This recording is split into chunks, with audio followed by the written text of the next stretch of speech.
All right, we'll call a meeting to order. Please stand for the Pledge of Allegiance.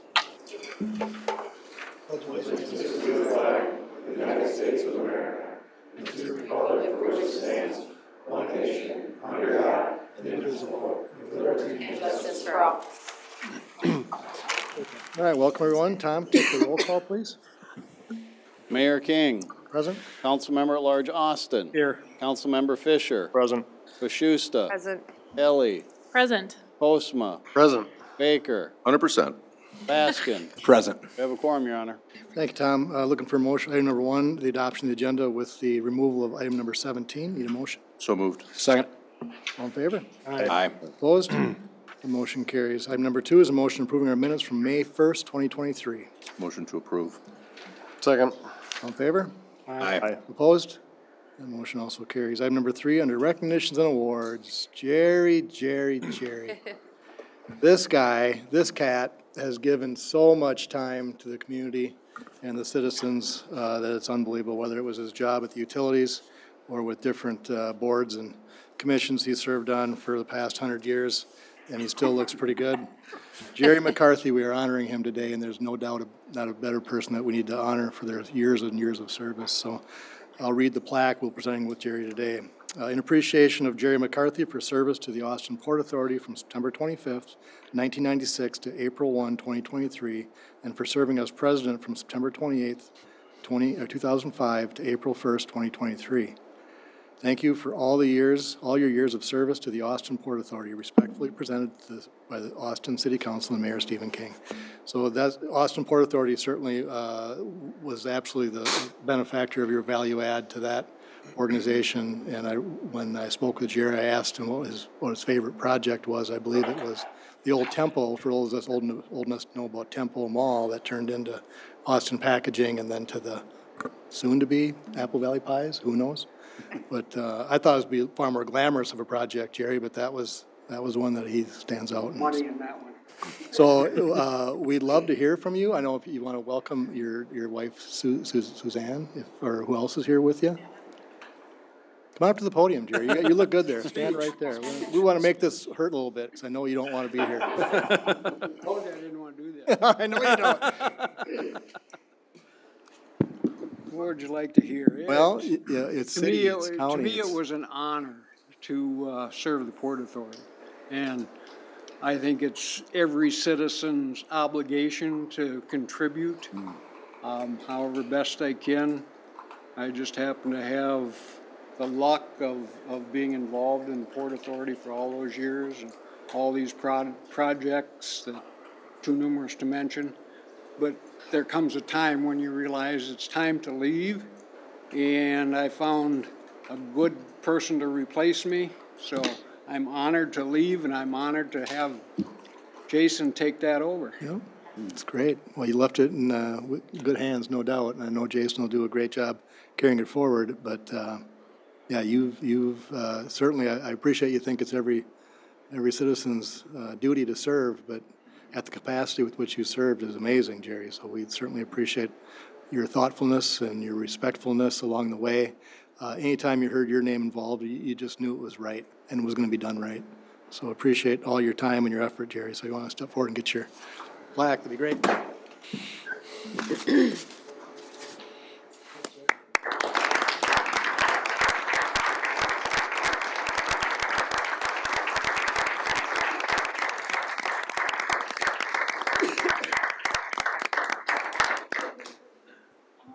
You'll be missed, Jerry.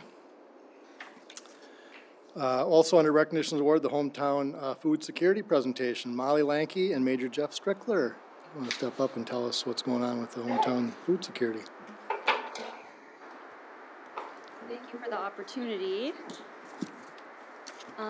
Like the Mayor said, I'm Molly Lanke. I am the Executive Director of the United Way of Mower County, also co-lead on the Hometown Food Security Project.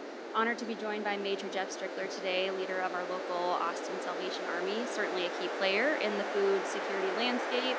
And today we're just going to share a little bit about our Hometown Food Security Project. It's a high-level presentation because this is a really big issue. There are a lot of opportunities to address it. We'd like to think that this is the first conversation of many. We certainly need all hands on deck for this, including those of our city council members and our city staff. So I will flip through a presentation here. You have the slide deck in front of you, you should have it in front of you, as well as the report that we'll refer to throughout the presentation. So again, I'm Molly, honored to be here with Major Jeff, and we will go through kind of the background of our project, where we're at now, and where we'll be going from here. Important to start by defining food security, because food security is when all people at all times have physical and economic access to sufficient, safe, and nutritious food that meets their dietary needs and food preferences for an active and healthy life. So I think that signifies that there's a lot more to food security than just people have access to food. There are so many variables within, and this is the definition that our coalition is keeping in mind as we move this important work forward. Not everyone in our community is food secure. This we know, and it's demonstrated through the Mower County food insecurity statistics that you see on the screen there. So 8.4% of individuals in Mower County do not have the access to food that they need to be food secure, and that statistic increases to 13.8% for children. So nearly 1 in 7 children face food insecurity. Most importantly, you'll see that the 10-year average for food insecurity rates is about 10%. That is a statistic, a trend line that we're trying to change. It's a trend that we must work together to change, and that's one reason that we have established our Hometown Food Security Project, and we've gathered a coalition to move that needle and change that trend. We know that no one individual, company, or organization alone can solve this. That's why you'll see that the branding is really Hometown Food Security Project. It doesn't belong to one group or another. It belongs to our community. We all have ownership in this, especially if you are food secure. If you're food secure, you have a responsibility to make sure that your neighbors who might not be food secure can get to that same level. Food insecurity is also a component of a larger picture, one that portrays just the overall health of Mower County. And the data demonstrates a sense of urgency here. You'll see that Mower County continues to rank among the least healthy in the state.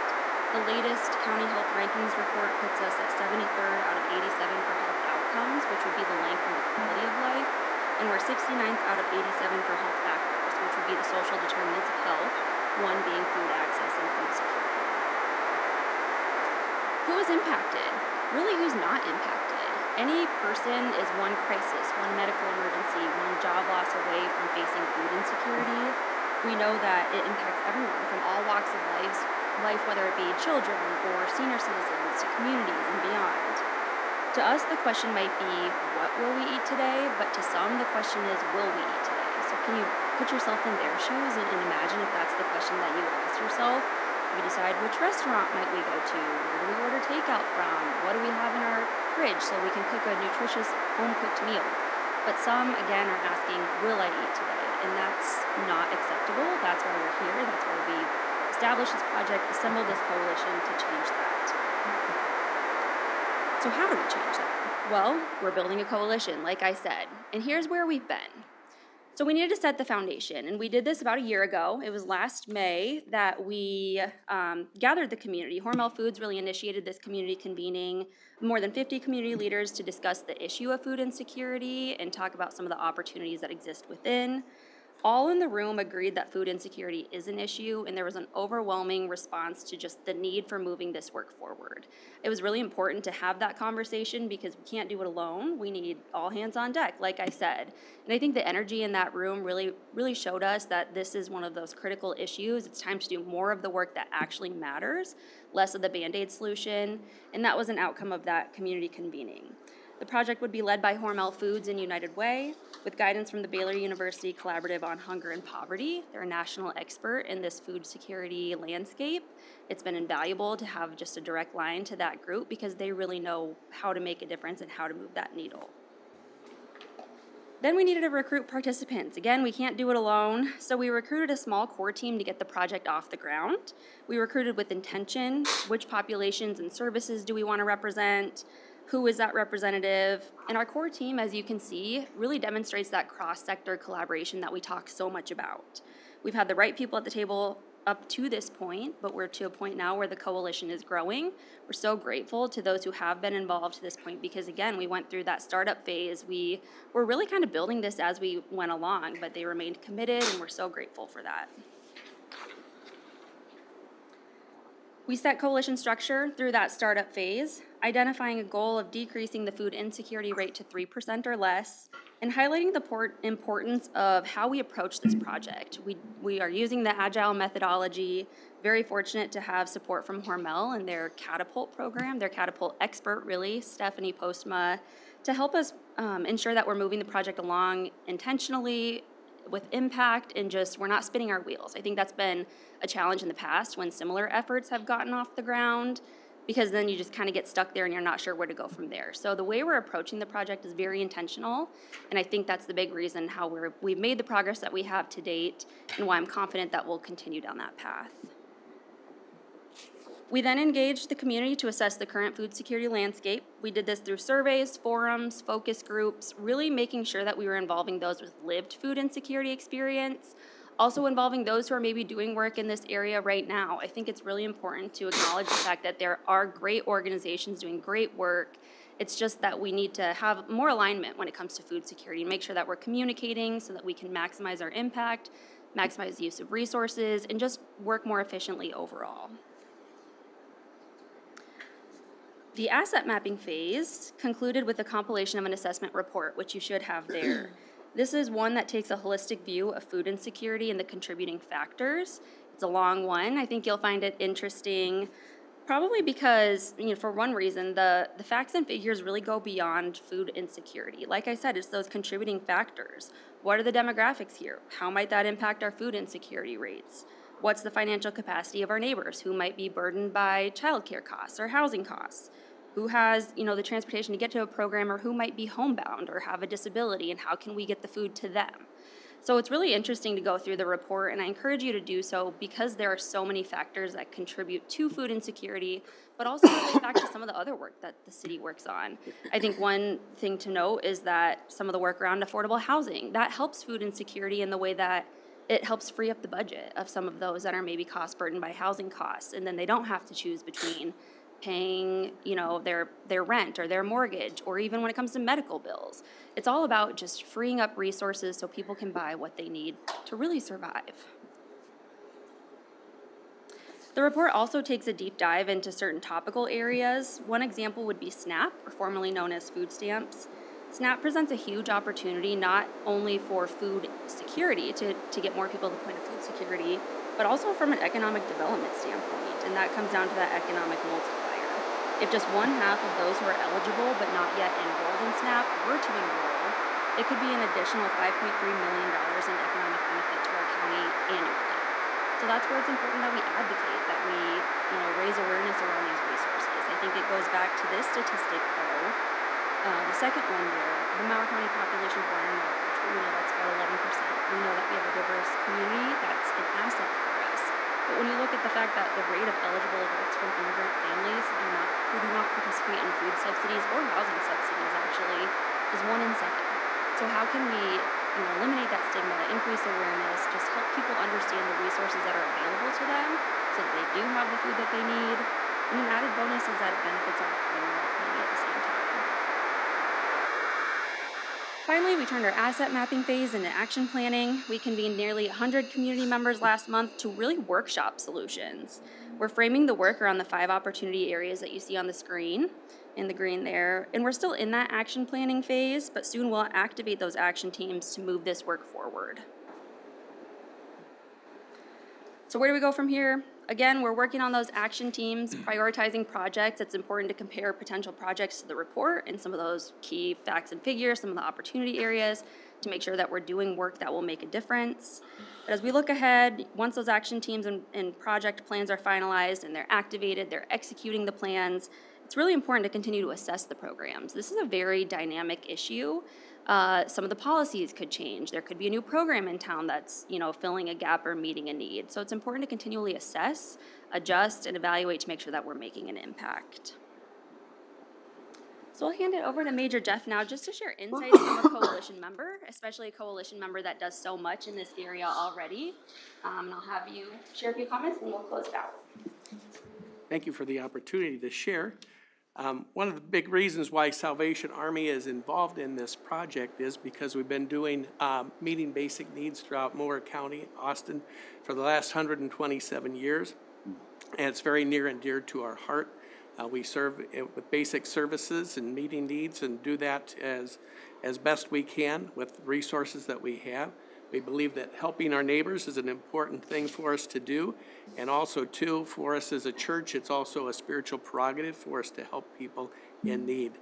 In addition to that, I see this personally as an opportunity of a lifetime to be involved with, to really make a huge difference in helping a community become hunger secure. And then finally, I would say too, with regard to being a member of the Hometown Food Security Project, it's important to us because we find that the magnitude of trying to end hunger insecurity in our county is a huge undertaking.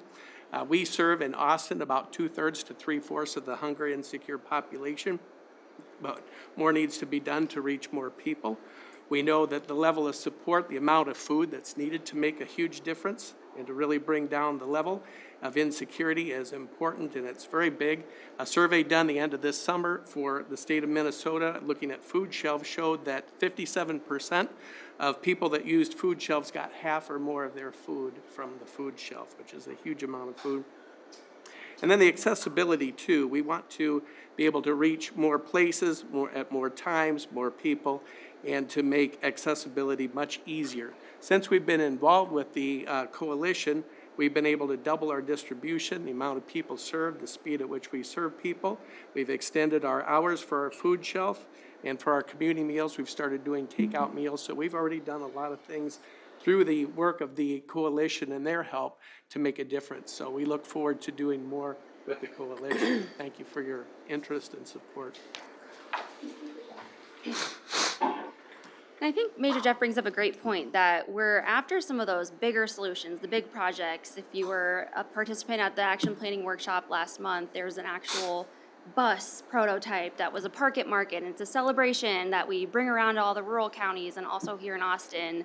And those are all great ideas, ones that we're working towards. A central hub, we know there's a need for that. That takes a lot of work. So in the meantime, we're doing things like sharing recommendations to a program, like Major Jeff said.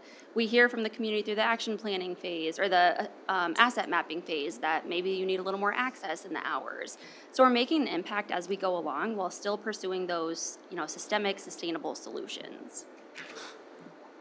So where do you come in? I think it really comes down to the role of local government in building sustainable food systems. The food security of our neighbors depends on the strength of the local food system, and the food system is everything from, the agriculture, the production, processing, distribution, policy. There's a lot of policy implications in a food system. And so I think that's where the city can come in, and you as council members, how might you address food insecurity or acknowledge the role that you might play in this work?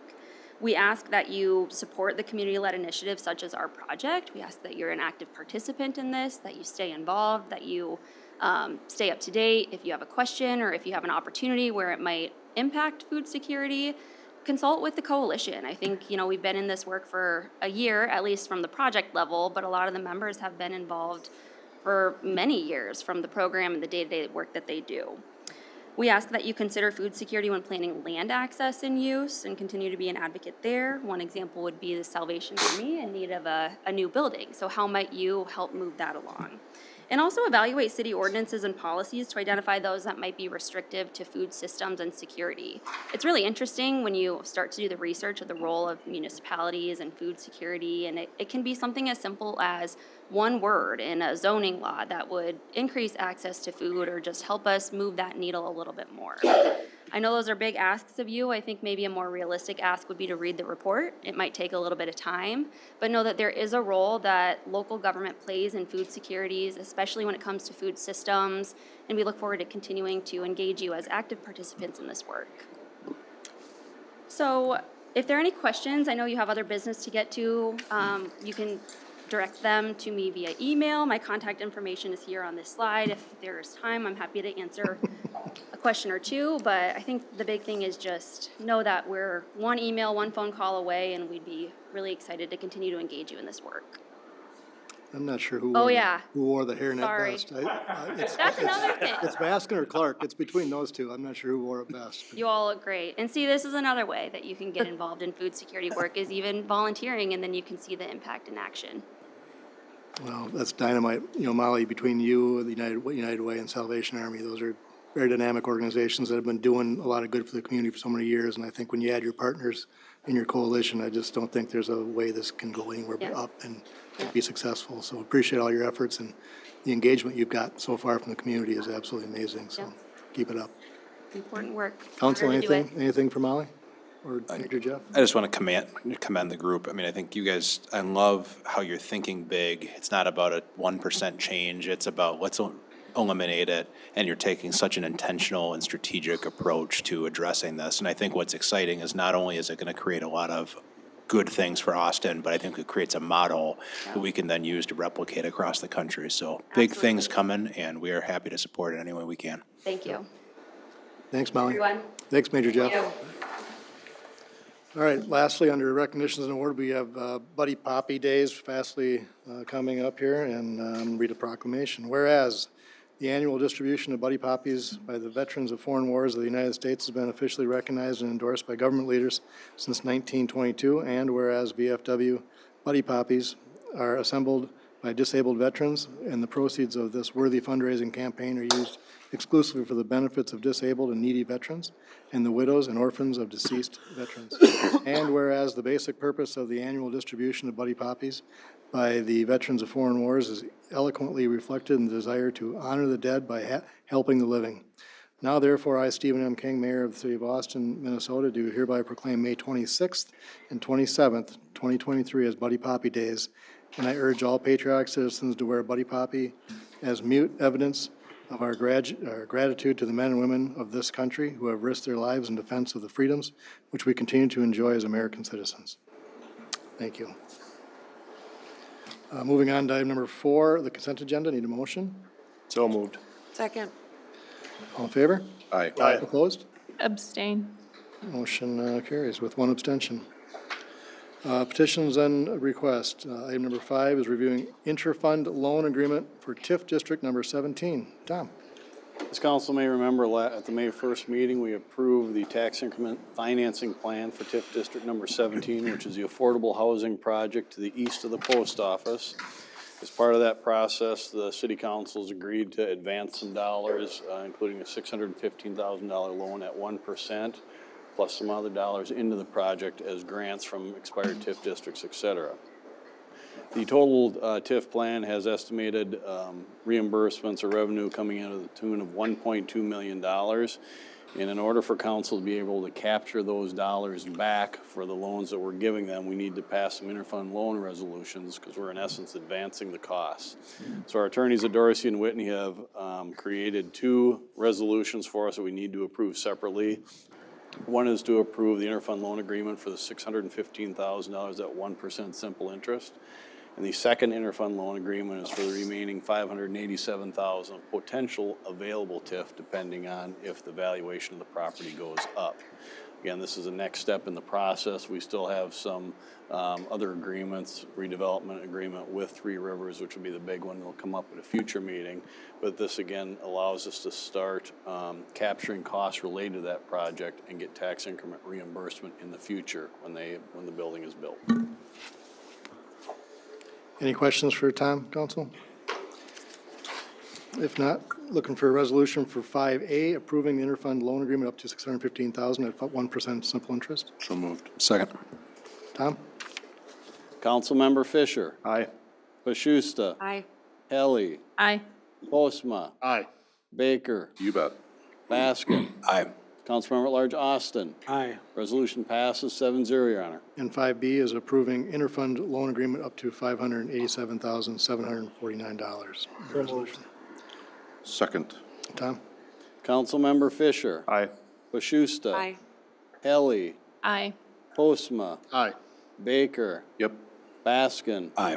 Councilmember at Large Austin. Aye. Resolution passes 7-0, Your Honor. Thank you, Tom. Item number 6 is a resolution approving a contract with the University of Minnesota for a loss study, and I'm assuming that $3,000 will go substantially down with the new interim president. Greg? Probably not. But members, as we talked about this is really as our horizon of the local option sales tax. will be expiring. We want to do an assessment of the apportionment of who's paying our local option sales tax. And otherwise, this is through the University of Minnesota Extension Service. Be happy to answer any questions. Any questions on this, council? Yeah, just a quick one. So this is just the study to figure out who's spending money where in Austin. This is not anything to come up with a project. No, yep, you have that right. Motion to approve. Second. All right, Tom? Councilmember Fisher, Aye. Bashusta. Aye. Helly, Aye. Postma, Aye. Baker, Yep. Baskin. Aye. Councilmember at Large Austin. Aye. Resolution passes 7-0, Your Honor. Thank you, Tom. Item number 7 is a motion adopting the rules of procedure and code of conduct for the city council. Craig? And thank you, Mayor and members. This is kind of the capstone of our discussions with Pam Whitmore. The base document is from the city of Rochester and outlines the rules and procedures and are just essentially a further expression of Robert's Rules of Orders that we've long operated under. It clarifies some procedures. Much of what happens in this document occurs without much fanfare, but council just goes about our business, and most of what advances generally is done unanimously, but this provides clarification of if there's a question on how things are added to the agenda and the like. The code of conduct concerns itself with responsibilities, conduct with the public, recording and broadcasting of meetings, placing items on the agenda, council contact with staff, council contact with the public. Probably most importantly is section 2.04, which allows a process for our boards and commissions to access the agenda for clarification from council and basically putting a spotlight on the interests of our boards and commissions. Otherwise, Mr. Byram has done the bulk of the editing of this document, and he's happy to answer any questions you may have.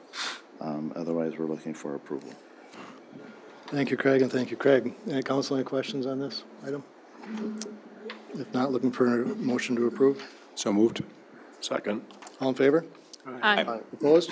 That motion carries. Item number 8 is a resolution approving a contract with SCH for a Cedar River letter of map revision. Stephen? Yes, we discussed at the last work session the idea that there may be an anomaly with some of the water surface elevations north of I-90, something that was discovered through the I-90 Bridges project. And from that, we have brought forward for you tonight a proposal from SCH to study the area from I-90 north through the city limits up to the Ramsey Dam and even slightly farther north. The first phase of their proposal would be just a cursory review, just to look at it from a high level, see if there are any issues, and if they do find that there are some, we would then do a deeper dive, which would be kind of phase 2 of the project. Listed there are different tasks that they would complete. One of the optional tasks listed is a study of Wolf Creek going through Todd Park. Right now, that may not be necessary, but now is the time to do that study through Todd Park. We're right there. If we're from a cost standpoint, it would be the time to do it, not knowing when we may need that modeling sometime in the future. So I would, it's $18,000 of the overall project cost. I believe it's more cost effective if we do that option now. So I would recommend that we do that as part of the overall project.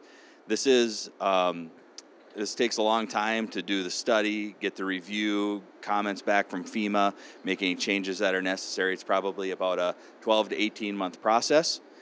And the costs are higher than what we talked about at the work session. Mainly that's revolves around the surveying portion of the project.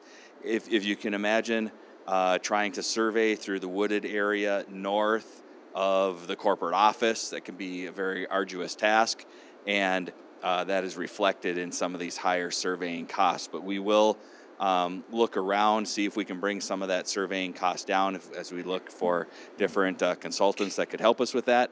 But kind of a worst case scenario now, we have estimated $150,000 for this modeling project, and funds for this would come through our local option sales tax.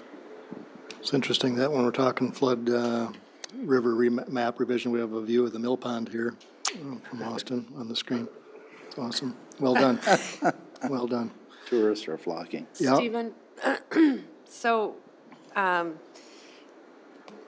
what I recall, Wildwood buyout, the homes in the Wildwood area buyout potential, were in 2025. And if this takes 2 years, could that possibly push that back? Are we expecting any changes? I would expect that we would want to wait with the buyouts until we have the study done. Even though it may take FEMA a year to review our project, we're going to know the answers in 6 months from now. Okay. So we'll have information to give us a Right. good baseline as to what we want to do with those projected buyouts. Thank you. And Stephen, part of the, if I recall from the work session, was even at $150,000, in theory, if this comes back, it could save us, up to like $800,000 of not having to do buyouts if those homes are not actually impacted? Yeah, we have identified, I think, 6 homes that are in the floodplain with the modeling that occurred, and this cost here is probably 1 house. You know, so yes, has a potential to save some money toward the lost funding. Save some housing stock, too. That too. Yeah. Anything else, Council? I thought Councilmember Pashusta was going to ask about the squirrels and if they're going to be impacted and how it might be impacted at Wildwood. No animals will be harmed as part of this Okay, project. Good to know. All right, we have a resolution to approve the contract with SCH on the river mapping. So moved. Second. Tom? Councilmember Fisher. Aye. Pashusta. It all depends on if the squirrels are impacted. Aye. Helly. Aye. Postma. Aye.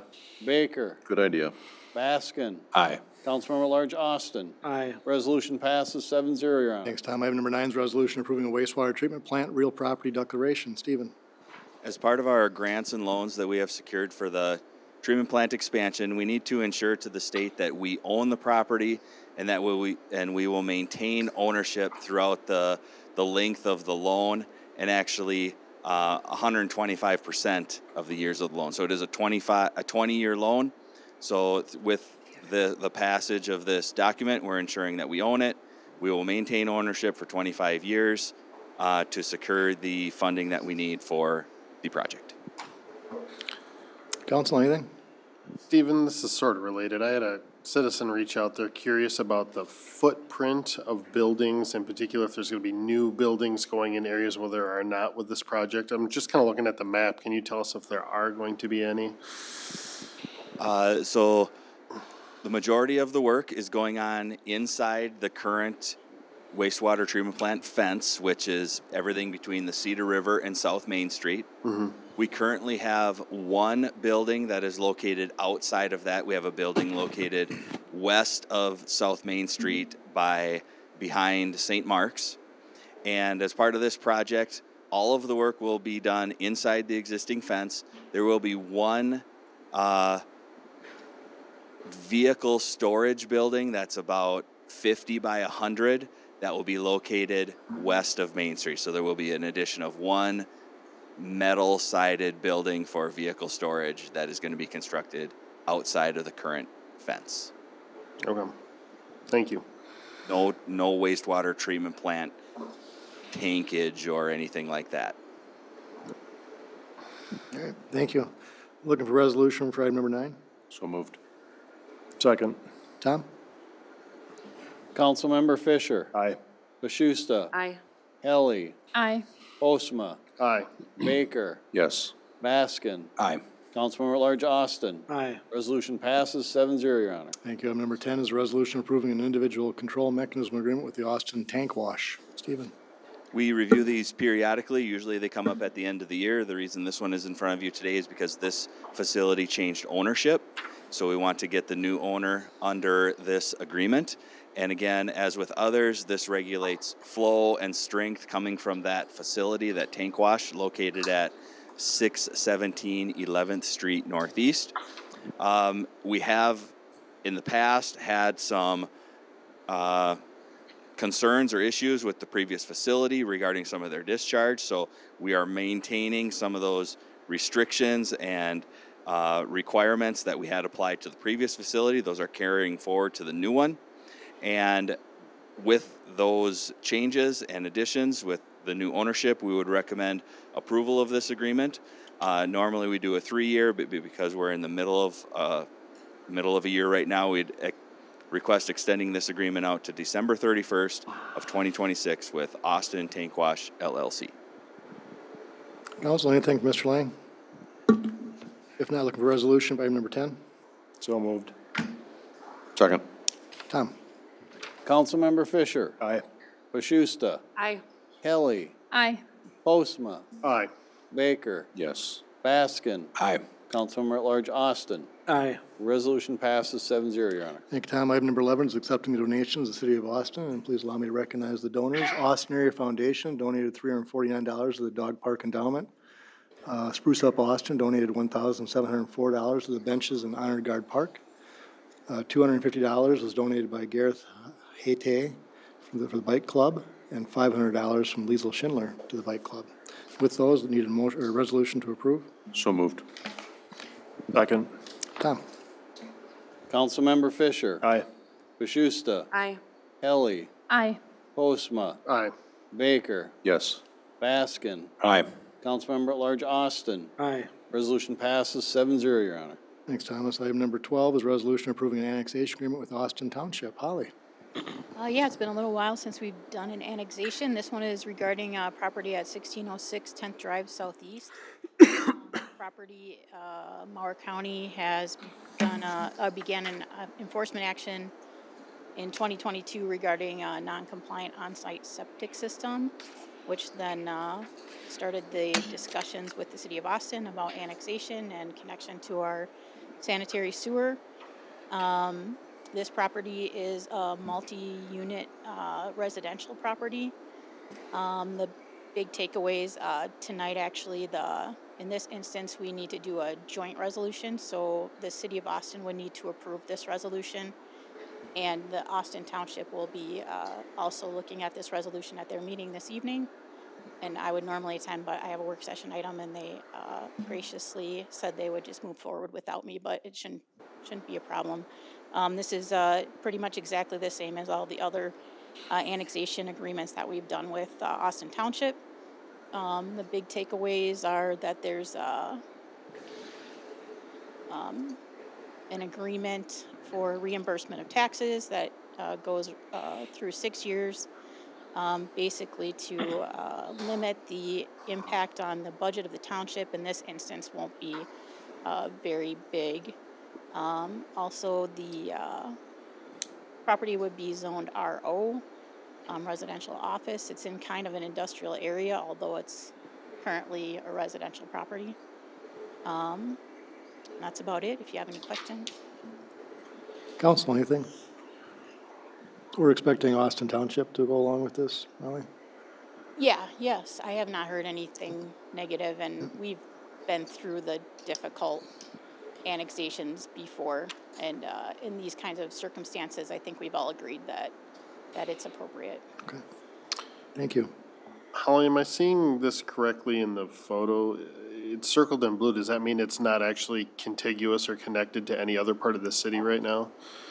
Yeah, and so that's one of the reasons why we're doing a joint resolution versus other options, which may include like annexation by ordinance, in which we could just move forward independently without the township approval. But in this instance, it is non-contiguous, but that doesn't impact our ability to annex the property. And there is sewer connection available out there. Okay. All right. Anything else from Ms. Wallace? Looking for a resolution for item number 12. So moved. Second. Tom? Councilmember Fisher. Aye. Pashusta. Aye. Kelly. Aye. Postma. Aye. Baker. You bet. Baskin. Aye. Councilmember at Large Austin. Aye.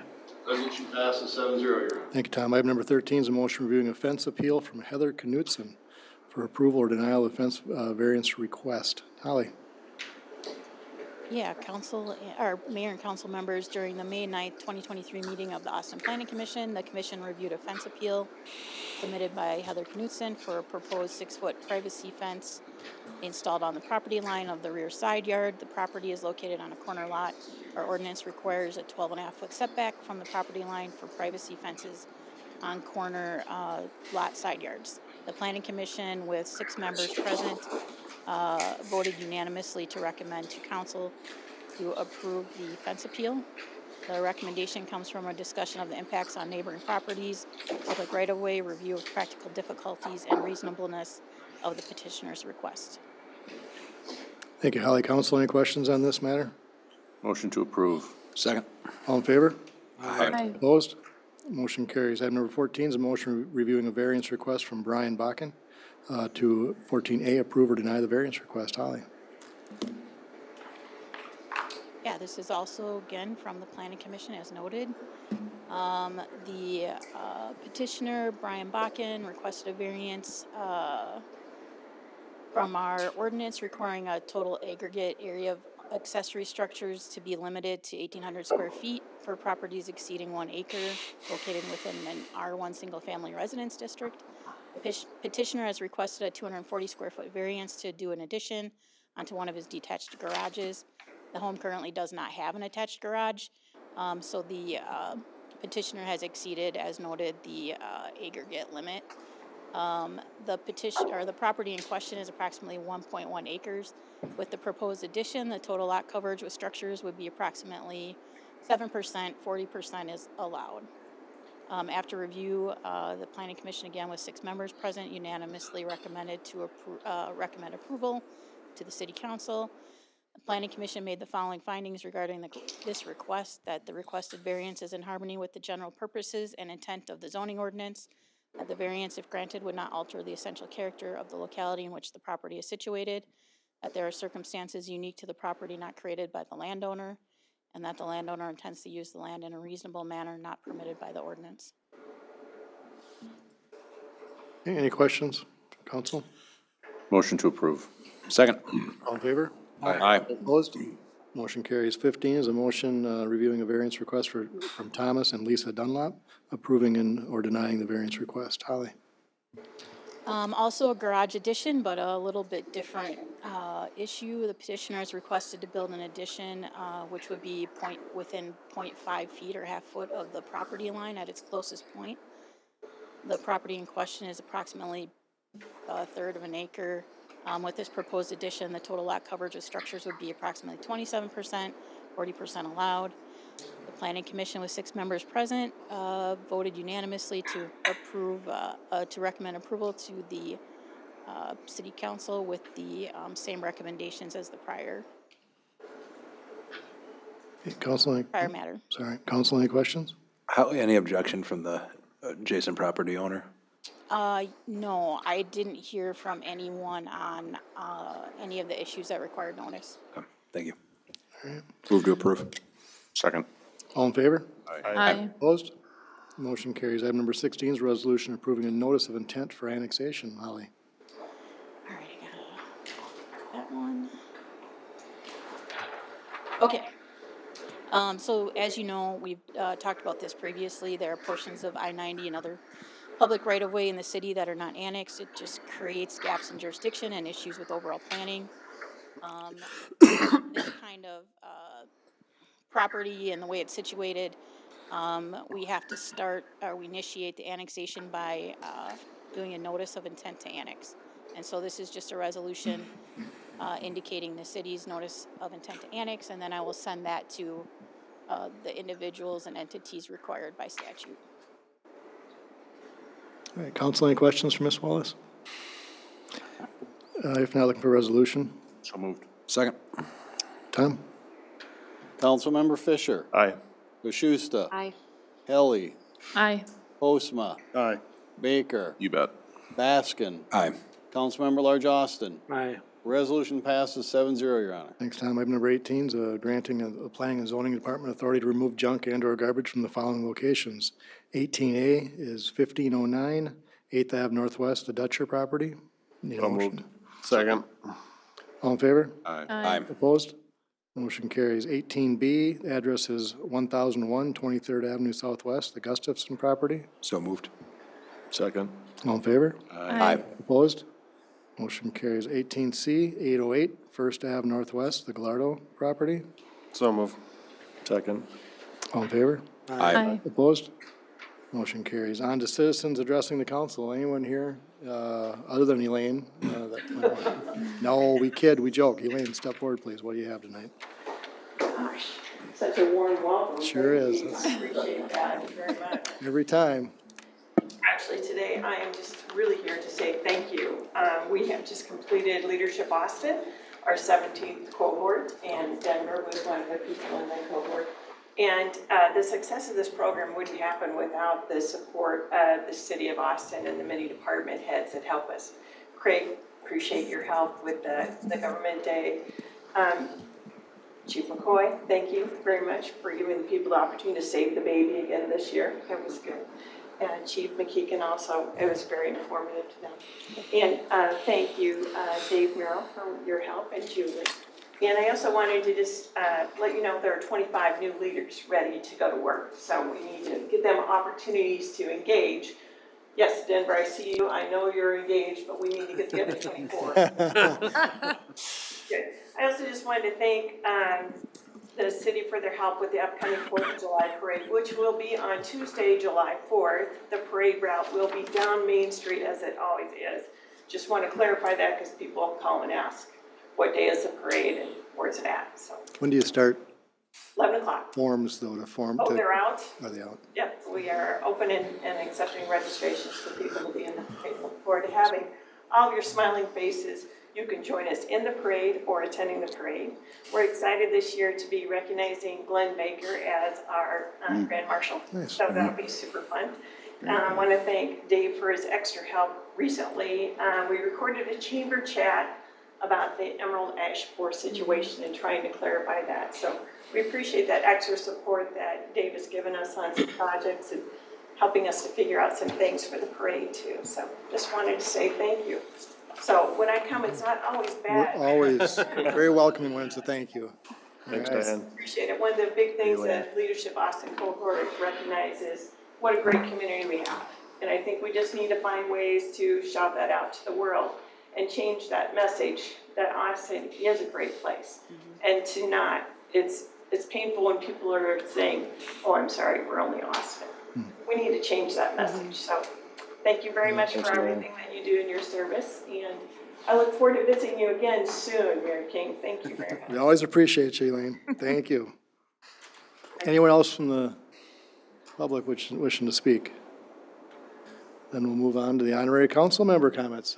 Denver is actively on the payroll now. He's moving on up from the Leadership Austin. Denver, what do you have for us? Anything? I do have a few things. First, thanks to everyone of the Hometown Food Security Project. As somebody who grew up food insecure, those meals and the assistance that we received kept a roof over my family's head and clothes on our back. And so you really never do know what the face of that hungry child looks like. And there's one sitting here in front of you today. So thank you. Taste of Nations is this weekend. It is the 20th down at the Bandshell Park from 11 to 3. If you aren't sick of hearing my voice already, I'll be on stage all day emceeing, so come on down.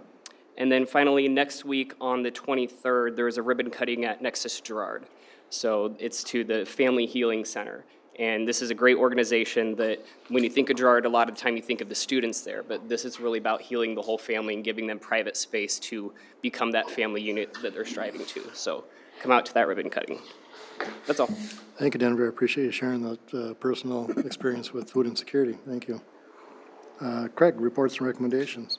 Thank you, Mayor. The legislature's looking to maybe adjourn by Thursday, the 18th, but their constitutional deadline is the 22nd.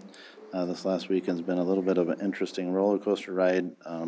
Started out, our wastewater treatment plant was down to $3.5 million in appropriation in what they've referred to as the cash bill.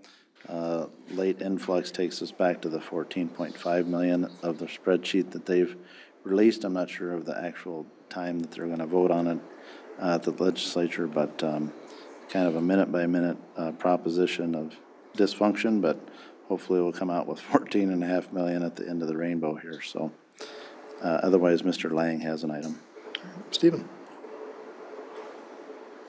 I just wanted to mention the electronics recycling event was on Saturday. It was a wet event, but we made it through. And it was down a little bit from past years. I don't know if that was due to the weather or if mainly we've finally caught up with some of the influx of electronics in the community. But I just want to let everybody know we still received about 5 console TVs. So there's Still out there. those out there. A lot of the tube TVs were down this year finally. So it was a good event, and we'll see how things move forward next year with the county's proposed electronics recycling building edition. So we'll see. This may be the last year of our citywide event, and it may be available through the county on an everyday or weekly basis. We'll monitor that as that moves forward. So just wanted to say thanks to the volunteers that showed up, got wet, and helped out with the event. So thank you. Yes, thank you, Stephen, and thank you to the volunteers as well. Council, let's go with Laura. Thank you. Lots of parks, recreation, and forestry news. There is a Emerald Ash Borer informational meeting tomorrow, Tuesday, May 16th at 6 p.m. at IJ Holton. That's open to the public, and we encourage folks to come and learn about what's going to happen to your ash trees. At our last meeting, the Parks, Recreation, and Forestry Board approved the design for a mural that will go on the east wall of the pool building this summer. We were able to get some grant funds through the Culture and Arts Commission to pay for that mural, and so we got to see the preliminary design and approve it. If you want to see the preliminary design and meet the artists that are putting it up, they will be at Taste of Nations, which Denver mentioned on Saturday. You can also currently take a survey on the Parks Master Plan. We're getting down to the nitty-gritty where there are suggestions for actions at specific parks, and they're asking you to rank what you think is most important for each park. That link is on the city website. There are all kinds of part-time jobs available for the city, and we really are, like everyone, looking for people. City's a great place to work. You get to work with people who are passionate about the community. 4th Avenue Fest is set for June 7th. That's a Wednesday. There will be all of our usual fun things like open swim, canoe and kayak rides in Mill Pond, a live stage with the Wicked Renegades, Karenni Dance Troupe, and just confirmed recently the Peanut Mobile will be there. I also want to comment that I was able to participate in one of the Impact Austin information sessions last week on housing, and I was shocked by the statistic that we're losing $14 million of value in our tax base every year. And so I'm very encouraged that that's what we're going to talk about at work session tonight. I think that's a big need for us to put some resources toward maintaining the value of those homes in our community. That's it. Thank you, Laura. Mike? Couple things. First of all, really want to shout out everybody, Bonnie Ritz and her team with the Common Chords. Right. Bringing that to Austin was just phenomenal. I got a chance to see everybody talking, or everybody playing throughout town. I know they were all over the place. I got the chance to have a rehearsal with musicians from Juilliard. I mean, it was pretty amazing. So really cool. Thank you. I know a lot of work went into how well that was organized. Secondly, go Austin Bruins. Excited to see that they have made the Robertson Cup, I believe it's called. So exciting, and kind of sad that we apparently don't have any more home games here, but we got to use that building as late as possible for hockey. So that's exciting. And then just kind of a reminder as to how much progress and change is happening. I think it was 2 weeks ago, I found myself at 4 different groundbreaking or ribbon cuttings in a row. I was at the open house for the new cab building. The HRA had an open house for the one that Riverland students built that'll be for sale soon. The groundbreaking for the new child care center. And then the Morningstar Adult Daycare Center. Literally Monday through Thursday, every day, there was something happening. And it's just great to see so much new development and so much new things being poured into our community. So I appreciate everybody working hard to make that happen. That's it. Thank you, Mike. Jeff? Two quick things. The Minnesota legislature is winding down its work this year, and when faced with a $17 billion surplus, they're adding $10 billion in new taxes. You know, we talk about, you know, there's more money for this or more money for that. Well, it comes on the backs of employers and employees. And you know, this is probably going to be one of the greatest overreaches in modern history.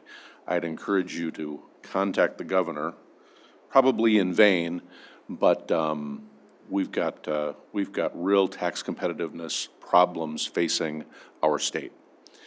And I'd encourage you to think about it in those terms. On a much more uplifting note, Wednesday from 4 to 7 at Riverside, or Packer, I'm sorry, is the Mower County CEO Trade Show. I think there's a fair number of parents here of Mower County CEO alums, and they can tell you what a cool deal it is. You get to see a group of 22 or so high school juniors and seniors that have put together their own businesses, and they're selling their own wares. And I got to tell you, it's an exciting event.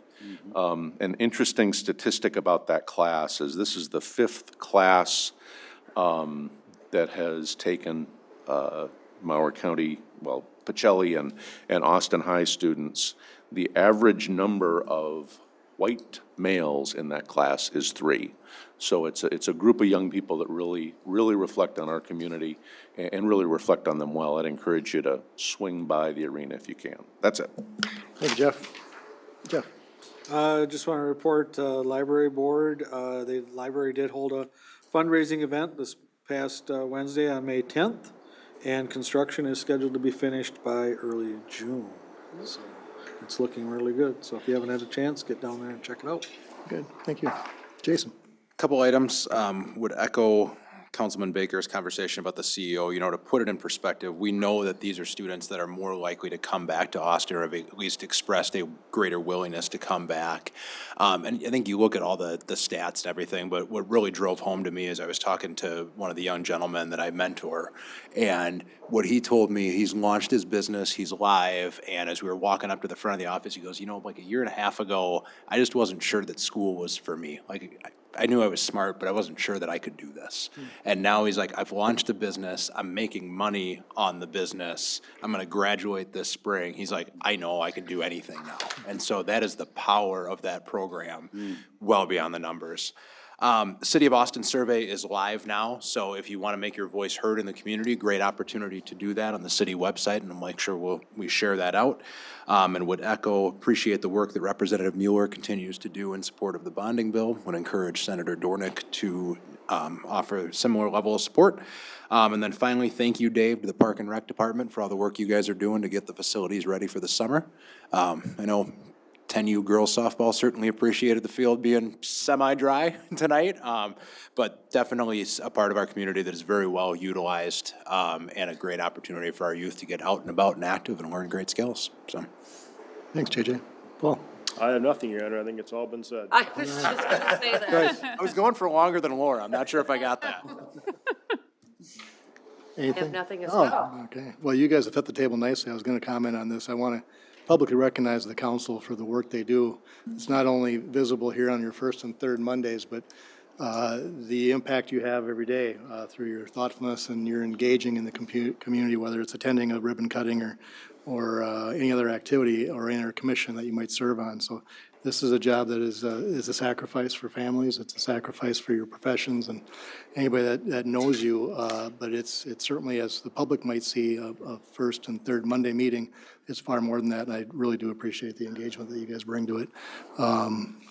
And with that, I'd also like to say that it's my 24th wedding anniversary to my lovely wife, Shelley, and she, when I asked what she might want to do, she said, I think you might want to go to council. So I don't know what that really means. So here I am, honoring her wish that I'm at city council, so. Shelley didn't want to come hang out with us tonight? I guess not, yeah, we're not for everyone, I suppose. So with that, I'll take a motion to adjourn to June 5. So moved. Second. All in favor? Aye. Opposed? We're adjourned, thank you.